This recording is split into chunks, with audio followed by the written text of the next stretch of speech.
Hello everyone, Coach Chris here with WolfMoon Brewing.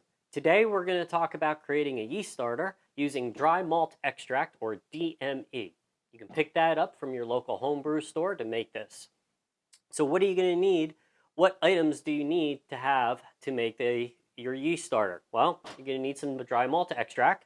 You're going to need your liquid yeast, whether you're using a pack like this, Pure Pitch from White Labs, a vial, whether it comes in a can, any type of liquid yeast you use, you're going to need your yeast, obviously. You're going to need a flask, something to mix everything in. Doesn't have to be an Erlenmeyer flask. I prefer a 2,000 milliliter Erlenmeyer flask because the top, I can put a foam stopper in it. So whatever your choice, make sure that you can put a foam stopper in it. You're going to need some water. For my process, I take about 1,300 milliliters, so just over 1 liter of water, and that's to account for boil off during the process. You need a pot with a lid. This is a 3-quart pot. You can get away with a 2.5 quart pot for this process, but if you can get a 3, that'd be great. If you don't have a lid, that's okay. You can just use the pot and we can replace the lid, and I'll show you how with aluminum foil later on. You need some measuring devices, a measuring cup. You're gonna need a tablespoon, quarter cup, and a cup. And I'll show you how we can go ahead and use those to get our measurements later. A whisk or a spoon, something to mix everything up. Your quick read thermometer. Pair of scissors to cut open your pack of yeast. You're going to need your sanitizer. I've got my Star San here. You're going to need a spray bottle of water. This really isn't necessary if you watch your boil, but this does help if you start to get a boil over. You're going to need a pot or a bucket of some sort to put your pan in when you're done boiling to cool it down, and this is going to be for your ice bath. You can use your kitchen sink. Obviously, I'm not in my kitchen, I'm in my brewing area, so I'm going to use that pot full of ice. Some optional items, if you'd like, you can get a magnetic stir stick and a stir plate. The stick will go into your flask, and then your flask will go on that and will spin for the 48 hours. We'll talk about that later. And a scale that can measure in at least tenths of ounces. So let's get started. 2.5 hours before you start the whole process of getting the yeast together, the starter together, you're going to want to take your yeast packet, whatever it is, take it out of the fridge, shake it up, and put it out on the counter. If you're using Y yeast, they have what's called a smack pack in them. And just shake it a little bit so it comes down to the bottom here. And then what you're going to want to do while it's there, just give it a nice smack. That's going to open up the smack pack system in there, and we're going to shake it up. And we're going to let that sit on my counter. We're going to let that sit on my counter for 2.5 hours. All right, it's been about 2.5 hours. Our yeast packet has started to swell nicely, so we're going to just put that off to the side and let that continue to do its thing. During the last 2.5 hours, about every 45 minutes, I went up to it and give it a good shake just to make sure everything was mixed in there. Also, one item that I forgot in the list of items that you're going to need is a funnel, just to make it easier to pour your liquid into your flask. You need to get some water boiling now. We're going to be making a 1 liter starter. During the process, you're going to have some evaporation occur during the boiling and the warming up. So you always want a little bit more water than 1 liter. I know that during my process, I lose about 200 to 300 milliliters. So the nice thing about my flask is it's got a 1,200 milliliter mark on it. So I'm just going to I filled it up already to about 1,300 milliliters. I'll put that in my pan. And I'm going to put it on the burner. Turn that on. Yep, turn that on to full and get that to a boil. While we're waiting for that to boil, we're going to measure out our dry malt extract for this. What we're going to need is 4 ounces of dry malt extract. So I'm going to turn on my little scale here. I'm going to zero it out with my cup. And I'm going to open my dry malt extract, and I'm going to measure in 4 ounces. Now, if you don't have a scale, that's okay. Remember the rule of 3. 3 1/4 cups and 3 tablespoons. That'll get you really close to 4 ounces and will do an excellent job for making your starter. Okay. I'm just a little short there. Get up to 4 ounces. Look at that, 4 ounces. Okay. So now, just need to let the water boil. Once it comes to a boil, we'll be right back. All right, we're just at about a boil, so I just wanted to let you know that was one other thing that I did during that 2.5 hour time while we're waiting for the yeast, is that I cleaned everything that we're going to use in the process with PBW. Gave it a good wash, rinsed it all down, made sure everything was clean and dry, ready to go, so that now we can sanitize anything that needs to be sanitized. So now we're at a full boil. And I'm going to take this off the heat, and I'm going to turn this off just while we're doing this process.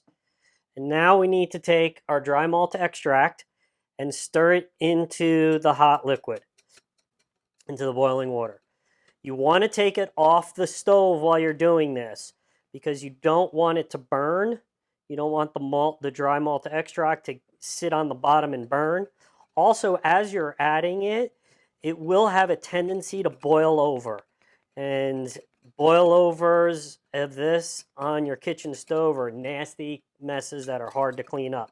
So take it off the heat, give it a good stir.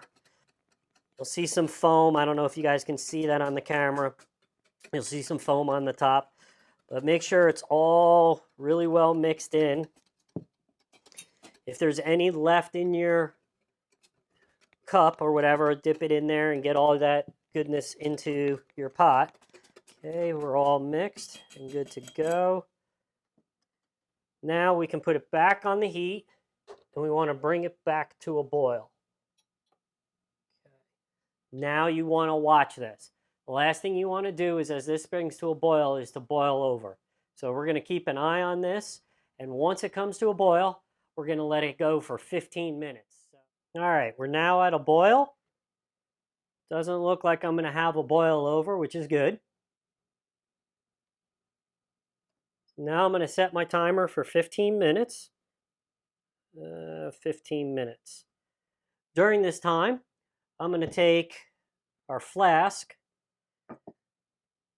our stopper, my magnetic stir stick, our funnel, our quick read thermometer, and I am keeping an eye on this, so I apologize, our scissors, and our yeast packet, and I'm going to sanitize everything so that once this is done boiling and we go to add the yeast to the liquid that will cool here in a minute, everything has been cleaned and sanitized so we don't have any infections or anything bad in our starter. And we'll be back in a few minutes. All right, we're almost done with the boil. We've got about 2 minutes, not even, left of the boil. During the boil, like I said, we sanitized everything. I sprayed everything down that's here with our sanitizer.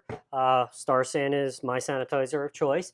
And I've put everything on a piece of tin foil that I've also sprayed with Star San. So now we have a sanitary surface that everything is sitting on. I've also prepared our ice bath with a couple of trays of ice and some salted water, so that's ready to go. So as soon as that is done with its 15 minutes, we'll pull that off and we'll start cooling. While we're cooling it, you're going to want to put the lid on the pot. It's the only time that you want the lid on the pot. During this whole process, the pot has been open. So make sure that your lid is sprayed with sanitizer, not only on the inside, but on the rim as well. So anything that could possibly come in contact with the beer or with your starter has been sanitized. If you don't have the lid to the pot, which that happens, just take a piece of tin foil that's bigger than the size of the pot and spray that down with your Star San or your sanitizer. And you can loosely put that over the top of your pan, and that will work quite well for the lid. The reason for the lid during cooling is while it's cooling, you don't want anything to jump in there. You don't want any debris, any bacteria, anything to get into your starter while it's cooling before you can get your yeast in and your foam stopper in it. So look at that. We've got 10 seconds left. Okay, I'm just going to cancel my timer. That's good enough. We're going to turn off the burner. We're going to take this and we're going to put this right into our ice bath. Now, while it's in its ice bath, again, we're going to want to put the lid on it. And we're going to want to stir it around a little bit. Just give it a little bit of a slosh every few minutes. And then every so often, take a temperature reading. It's going to probably take about 10 minutes to get down to, want it to about 70 degrees. If you get it down close to 70, say 85, you can then throw it into your flask if your flask is heat-resistant glass like mine is, and then you can finish the cooling in the glass in your flask. It's really up to you at this point. The most important thing is to get this down to a temperature that's safe for your yeast, which this is an ale yeast. 70 degrees, anything under 70 is good to go. All right, and we'll break away while I'm cooling, and we'll be back as soon as it's ready to throw into the flask. All right, we're almost down to temperature. It's been a little over 10 minutes. I'm actually currently reading 69.6. So we're almost where I want to be. I want to be at about 68 degrees. So just let it cool while we're doing the next couple of pieces here. So as I said before, everything's been sprayed with sanitizer, but I'm going to give it one more spritz just to make sure everything has stayed nice and sanitized. Swirl around in our flask to make sure all the sides are coated. Everything's coated nice and well. Spray down your scissors and spray down where you're going to cut open your pack of yeast. So for the bottle, I'm actually just going to turn that over and let that drip for a second. Put our funnel in there. And do one last temperature read. 67, 66. Okay, so we're good for temperature. Remove your lid. Get that out of the way and carefully pour your starter into your flask. Now don't strain this. If there's any debris in the bottom, those are some proteins that are in your starter that you actually want and the yeast will use. So that's good. So let that sit there and drain in. Give your yeast packet or your vial, your can, whatever you're using, one last shake to make sure nothing is solidified and set to the bottom. You want everything in there to get into your container. Cut the corner off.